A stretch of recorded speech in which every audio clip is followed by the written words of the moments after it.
La bipolarité est une maladie qui comporte des troubles bipolaires. Qu'est-ce que des troubles bipolaires?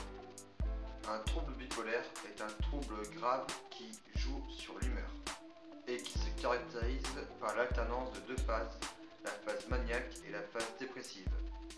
La bipolarité avant s'appelait les troubles maniaco-dépressifs. Lors de la phase maniaque, on dit que l'individu a un épisode d'excitation pathologique, c'est-à-dire qu'il va être irritable, hyperactif, il va avoir des dépenses inconsidérées et n'aura nul besoin de dormir. Il va avoir une forte estime de soi et voire même il va se sentir tout puissant.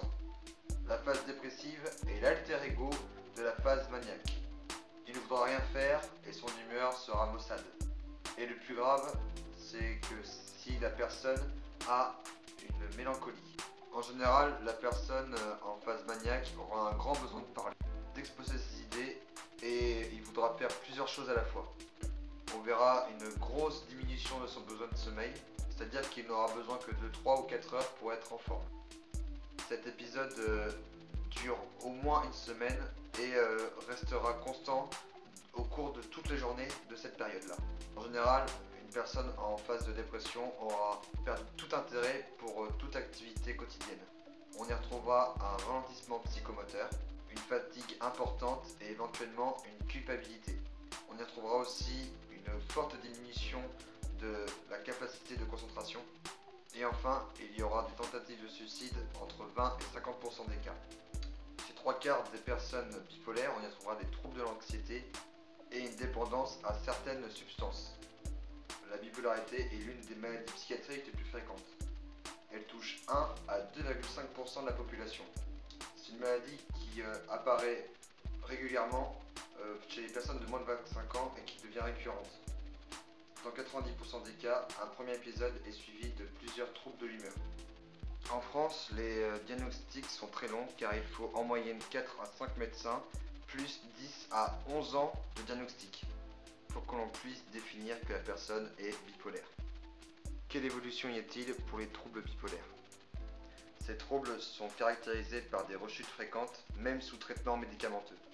Les principales craintes de cette maladie restent le suicide. Et, pour des raisons inconnues, on y retrouvera fréquemment une augmentation des risques cardiovasculaires et des maladies métaboliques ou hormonales. Selon certaines études, que je vous mettrai en description, les bipolaires vivent entre 10 et 11 ans de moins qu'une personne lambda. Quels sont les symptômes de la bipolarité? Selon la Haute Autorité de Santé, il y a plusieurs symptômes qui existent et que l'on peut recenser pour chaque trouble maniaco-dépressif. On va pouvoir les définir sur l'individu suivant plusieurs statuts. Les différents types de personnes sont l'hypomaniaque, c'est-à-dire que ce sera une personne qui aura une phase moins intense que la phase maniaque, un maniaque sans symptômes psychotiques, un maniaque avec des symptômes psychotiques, un dépressif léger, un dépressif sévère sans symptômes psychotiques, un dépressif léger avec symptômes psychotiques, un mixte, c'est-à-dire de la manie et de la dépression combinée, et enfin un mixte avec symptômes psychotiques. On y retrouvera aussi 3 types de troubles bipolaires.